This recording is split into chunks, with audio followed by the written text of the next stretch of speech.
मैं हुण क्लीनिक पा लिया तो मैं लोगों ने बड़ा लालच दिता है कि मेरे को 300 रुपए की दवाई लो, जे आराम ना आवे तो मेरे को 1000 वापस लै जाओ। हाँ जी, काम है कोई नहीं, हुण डॉक्टर नूं जाके लुटदा मैं।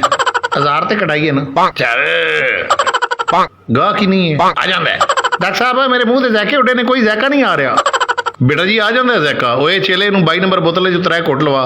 ले ओए बड़े मुंह वाले पी जा। ओह नो, ओए ते पेट्रोल है ओए। हाँ जैका आया ना समझ, चलो कटो फीस 300 रुपए। ओए इत्थे ते लेने ते देने पै गए ने, कर लेना मैं डॉक्टर तेरे नाल। तू भी इत्थे ते मैं भी इत्थे। आज मैं डॉक्टर कोलों अपना 1000 घटाना है, पिछली बारी मैनूं दाल आ गया है।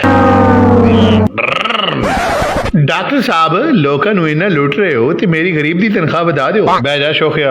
डॉक्टर साहब मेरी यादाश्त चली गई, मैनूं कोई शायद याद नहीं आ रही। अच्छा जी यह पोजीशन है। चला जी इनू 22 नंबर बोतल जो 3 घुट लवाओ। ओके यार 22 नंबर शीशी पेट्रोल सी, यादाश्त आ गई, वापस कटो 300 और।